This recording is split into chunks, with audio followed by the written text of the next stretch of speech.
Olá a todos, graça e paz. Nesse final de semana o culto será de uma forma diferente, não estamos nos reunindo na igreja em função de que alguns irmãos estão resfriados e tal, então se optou por fazer o culto nessa forma gravada que está sendo compartilhado com vocês.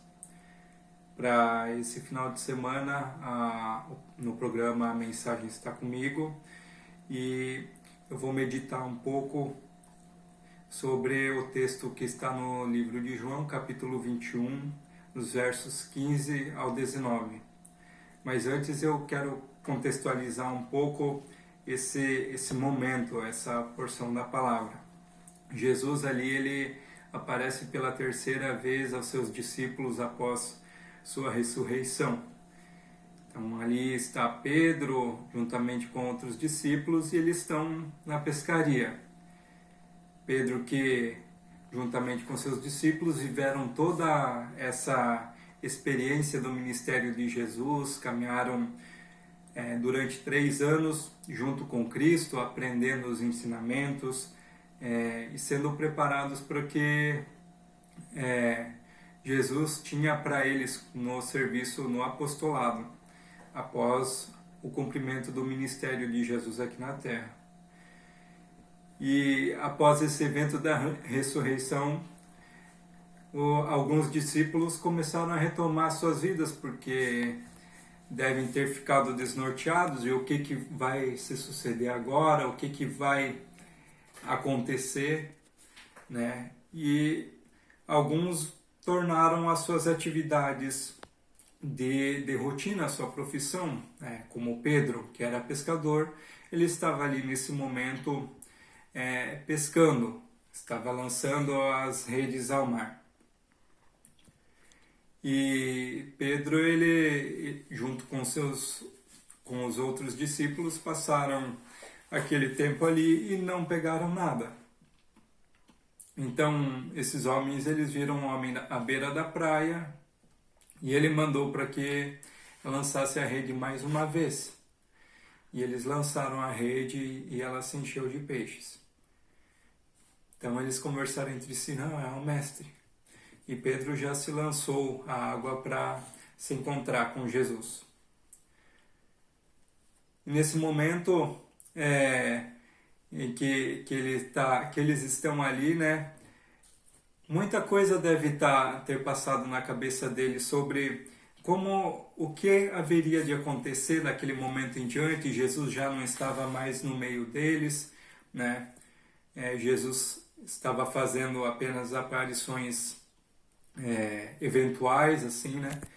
E muitas vezes em nossa vida a gente se vê numa situação idêntica como essa, né? Que a gente vive grandes experiências com Deus, caminha junto com Cristo e tem toda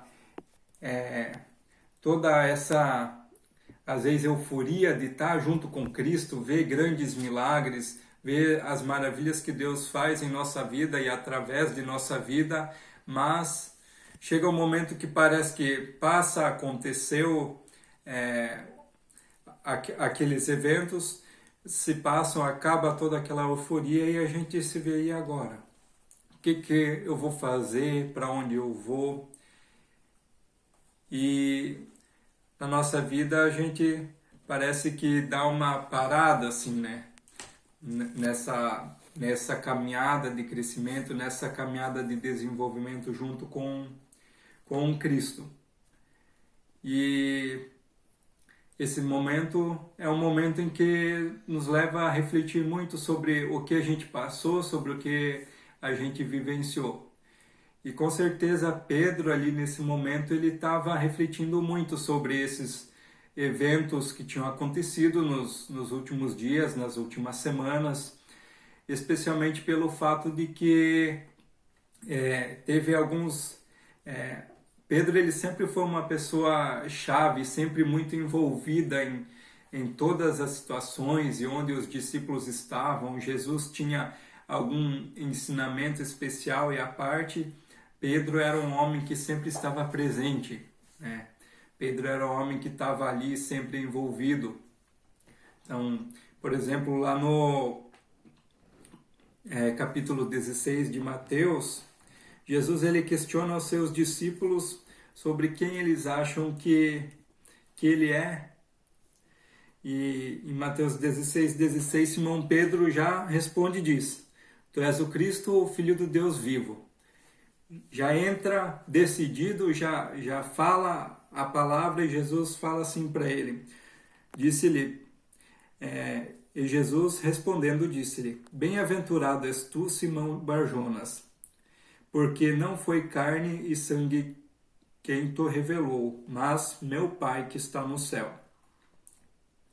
Então, veja essa presença, esse comportamento até típico desse temperamento sanguíneo de Pedro, ele toma a frente, toma a posição das coisas, e isso é bem visível durante o ministério de Jesus. E também como nesse momento Jesus glorificou a Deus, né, pela vida de Pedro, dizendo que Pedro teve uma revelação do Espírito, mas logo em seguida, no verso 22, quando Jesus ele fala que ele deveria de estar indo a Jerusalém, que ele seria sacrificado, que ele iria sofrer e ao terceiro dia ele iria ressuscitar, e Pedro já fala o seguinte a Jesus. E Pedro, tomando-o de parte, começou a repreendê-lo, dizendo: Senhor, tem compaixão de ti, de modo nenhum te acontecerá isso. Ele, porém, voltando-se, disse a Pedro: Para trás de mim, Satanás, que me serves de escândalo, porque não compreendes as coisas que são de Deus, mas só as que são dos homens. Então, já mudou completamente a dinâmica da conversa. Mas Pedro, nesse momento que ele está ali na pescaria, ele deve estar refletindo sobre isso. E também nesse processo em que Jesus ele foi preso, ele foi julgado e ele foi levado para ser crucificado, provavelmente o período que mais estava ali matutando na cabeça dele, pelo fato de que ele negou Jesus. Ele negou Jesus 3 vezes. E ele falou que jamais faria isso com Jesus, que jamais deixaria Jesus. E quando ele estava ali no meio daquelas pessoas, Jesus sendo julgado e padecendo, as pessoas questionando, indagando se ele conhecia e falando, não, esse homem estava com eles, fala como eles, e ele negou, jurou que não conhecia Jesus. E então ele deveria nesse momento estar muito reflexivo sobre esse acontecimento na vida dele. Depois desse evento, quando o galo cantou, ele se deu conta de que ele tinha negado Jesus, ele saiu e chorou amargamente. E Jesus vem agora nesse capítulo 21 aqui de João, ele vem aparecer novamente aos discípulos, ele prepara uma janta, eles comem, e a partir do versículo 15 se lê o seguinte: E depois de terem jantado, disse Jesus a Simão Pedro: Simão, filho de Jonas, amas-me mais do que estes? E ele respondeu: Sim, Senhor, tu sabes que te amo. Disse-lhe: Apacenta os meus cordeiros. Tornou a dizer-lhe segunda vez: Simão, filho de Jonas, amas-me? Disse-lhe: Sim, Senhor, tu sabes que te amo. Disse-lhe Jesus: Apacenta as minhas ovelhas. Disse-lhe terceira vez: Simão, filho de Jonas, amas-me? Simão entristeceu-se por ter-lhe dito terceira vez: Amas-me? E disse-lhe: Senhor, tu sabes tudo. Tu sabes que eu te amo. Jesus disse-lhe: Apacenta as minhas ovelhas. Na verdade te digo que quando eras mais moço te cingias a ti mesmo e andavas por onde querias. Mas quando já fores velho, estenderás as mãos e outro te cingirá e te levará para onde tu não queiras. E disse isso significando com que morte havia de glorificar a Deus. E dito isso, disse-lhe, segue-me. E aqui Jesus vem para trabalhar ainda essa questão na vida de Pedro, sobre esse evento da negação. E ele pergunta uma vez, pergunta duas vezes, aí a segunda vez, opa, tem alguma coisa acontecendo aqui. E pela terceira vez, Pedro ele fica triste. Mas ele lembra, porque ele lembrou das três vezes que ele negou a Jesus. E ele fala, sim, Senhor, eu te amo. Tu sabes de todas as coisas.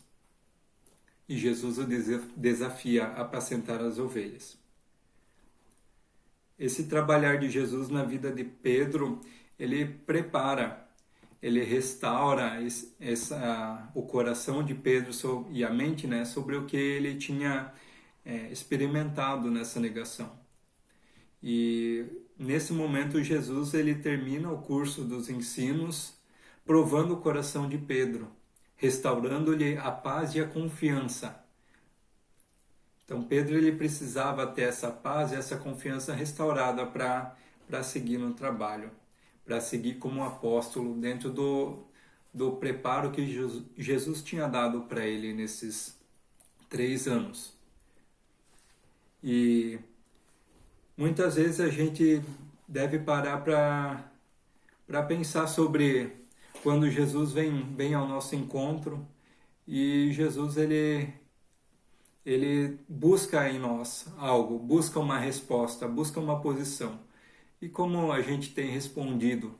A gente tem respondido que a gente ama Ele simplesmente, não, eu te amo. Mas quando Jesus torna a repetir a pergunta, a gente tem percebido o impacto que Jesus ele quer trazer e a transformação, a restauração que Ele quer promover em nossas vidas e a paz que Ele quer trazer para nossos corações através dessa pequena pergunta, tu me amas? Como é importante essa base do amor, desse ensinamento de Jesus em nossas vidas. Que a gente possa tomar para nós essa pergunta e pensar sobre o que implica na minha vida eu amar Jesus. Jesus, ele juntamente com a resposta positiva de Pedro, ele o desafia, ele fala, apacenta as minhas ovelhas. E que desafio nós temos com relação à resposta que nós damos a Cristo? Olha, como é bom a gente lembrar e ver o que Deus fez por nós. Jesus Cristo, ele foi entregue, morreu, padeceu, viveu aqui em nosso meio e se entregou em nosso favor numa morte de cruz, nos trazendo redenção pelos nossos pecados. E ele ensinou a forma que a gente deveria lidar, a forma que a gente deveria viver, uma vida em amor, uma vida de negação a nós mesmos, uma vida que de fato glorificasse o Pai, glorificasse a Deus pelo que Ele é, pelo que Ele fez e pela obra que Ele ainda realizará em nossas vidas. Porque a gente foi criado para a honra e glória de Deus e a gente tem o compromisso e a gente foi desafiado a ir proclamar o Evangelho, a falar das boas novas de Cristo e a trazer, a viver e a trazer outras pessoas para conhecerem esse Cristo. Então que essa mensagem de amor ela possa estar sendo renascida e sendo alimentada dentro de nossos corações, para que a gente não seja confrontado com os erros da nossa vida, as nossas falhas, e que isso não venha a impedir que a gente tenha o propósito do Senhor cumprido em nossas vidas e através das nossas vidas.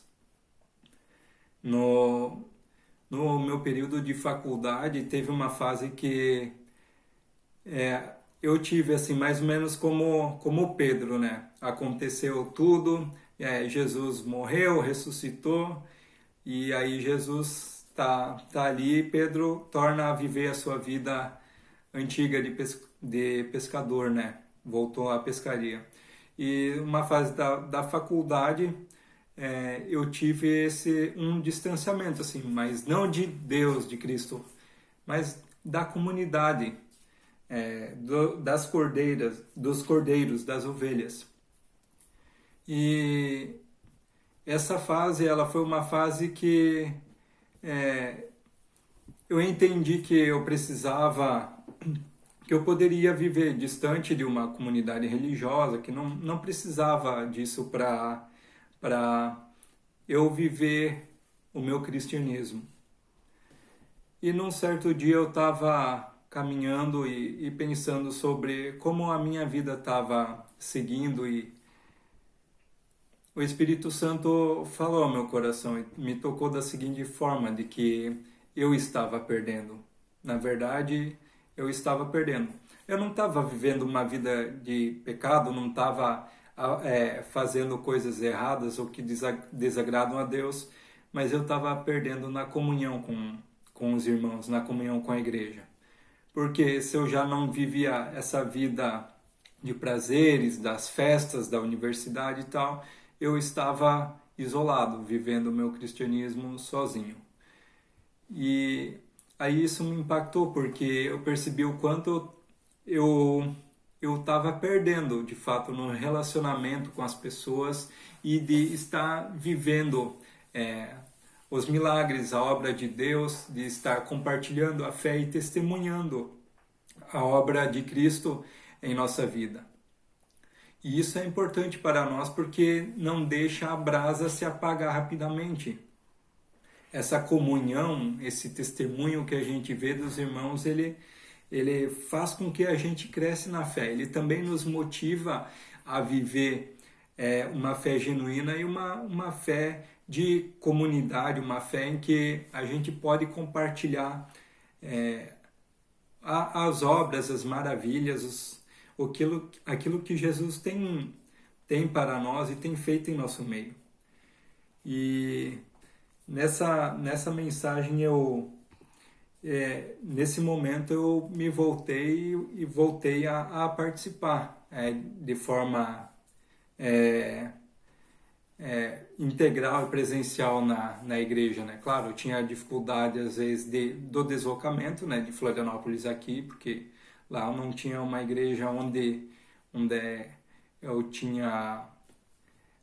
fui membrado, né? Não tinha aquela facilidade em função das questões doutrinárias também de algumas igrejas ali perto de onde eu morava, mas aí eu evitava vir para Joinville de estar participando, né, desses cultos, e eu tornei a participar, e dali em diante o Senhor ele vai cumprindo os propósitos em nossas vidas, né?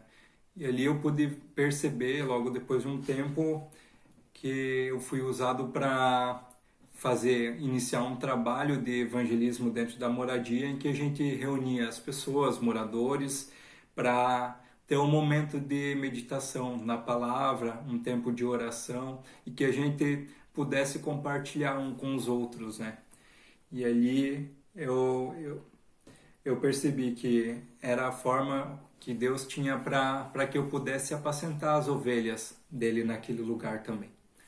Então, se você tem esse chamado, se você se sente por alguma razão, algum motivo indigno, você se acha um pecador e que você não é capaz ou não pode fazer algo em prol, lembre-se que Jesus ele quer restaurar a sua vida, ele quer lhe dar paz, ele quer te trazer confiança para que você cumpra e esteja vivendo de forma alegre no seu ministério. Pedro, depois desse evento, ele foi usado grandemente, tanto na organização dos apóstolos, né, no chamamento a Matias, que foi colocado no lugar de Judas, e, enfim, depois no Pentecostes, onde ele proferiu uma mensagem que salvou muitas almas, e ele foi grandemente usado por Deus depois nesse futuro como apóstolo. Então o Senhor, ele usa pessoas simples, ele usa pessoas comuns, ele revela o seu amor e ele trata com cada um a forma que precisa ser tratado, para que ele venha a ser glorificado. E que a gente possa lembrar dessa palavra e viver entendendo esse amor de Jesus, essa misericórdia que ele tem pelas nossas vidas, e que a gente possa entender esse chamado de seguir a Cristo, mesmo sendo fraco, mesmo sendo falho, mas que a gente não venha a se desanimar por conta da nossa fraqueza, mas busque em Jesus Cristo a nossa força, que Ele tem o melhor para nós. Ele tem uma paz, Ele tem uma segurança para as nossas vidas, e Ele quer que a gente também participe dessa missão de ir, de pregar o Evangelho, de cuidar das ovelhas, dos cordeiros. Que a gente, como cristão, como comunidade de fé, possa assumir esse compromisso também no ambiente em que a gente se encontra, no ambiente da igreja, na nossa vida social. E que esse trabalho ele possa ser feito um a um também. Que a gente tenha essa inspiração, né, através da obra de Jesus Cristo, e que possamos ser usados para glorificá-lo e que ele venha a ser conhecido por aqueles que nos cercam também. Oremos. Pai de amor, muito obrigado pela tua palavra, Deus. Te agradecemos, Senhor, porque ela é viva, porque ela é eficaz, ela nos ensina, ó Pai. Te agradecemos pelo teu Filho amado Jesus, que veio a este mundo em nosso favor. Te agradecemos por tal prova de amor, ó Deus. E que esse amor que Ele teve por nós também nos convida a irmos, a obedecermos a Ti, ó Deus. Pai querido, que as nossas vidas, mesmo falhas, cheias de erros, venham ser moldadas conforme a imagem do Teu Filho amado Jesus. Ajude-nos para isso, ó Deus, e continue conosco, Pai. Deus amado, eu te agradeço pela semana que passou, Deus. Te agradeço por tudo que podemos fazer, ó Pai. Muito obrigado pela casa que temos pronta ali para o pastor. Obrigado pela mudança que aconteceu hoje, Deus. Que o Senhor tem cuidado de todas as coisas. Obrigado por cada um que esteve ali participando na reforma, Senhor. Abençoe a vida de cada um, ó Deus. Peço por aqueles que estão adoentados, que o Senhor possa estar colocando tua mão sobre cada um deles, que o Senhor traga restauração da saúde física, que o Senhor possa estar manifestando também a tua graça, o teu amor, o teu consolo, o teu cuidado na vida de cada um, ó Deus. De maneira especial, lembro pela vida do pastor Moacir, que o Senhor possa estar junto dele também, cuidando, conservando, que ele possa ter uma boa recuperação, ó Deus, dessa cirurgia que ele passou, Pai. Também lembro pela irmã Berta, que o Senhor esteja junto dela, Pai. De novo nesse problema da perna, essa ferida que novamente se abriu, que o Senhor possa estar colocando tua poderosa mão ali também, Senhor. Deus, que essa situação ela possa se regularizar agora com a expectativa de que se faça uma cirurgia, ó Deus. Esteja abrindo as portas, aplanando caminhos, coloque pessoas ali para estarem intermediando toda essa situação para esse procedimento médico também, Pai. Deus amado, pedimos que o Senhor abençoe a cada um de nós, que o Senhor nos dê uma semana sob os teus cuidados, sob a tua graça e o teu amor, ó Deus. Cuida de nós em tudo que fizermos, Pai, que tudo que fizermos seja para a honra e glória do teu nome, ó Deus. Pai querido, que a graça de nosso Deus Pai, o amor de nosso Senhor Jesus Cristo e a comunhão do Espírito Santo esteja conosco, em o nome de Jesus. Amém.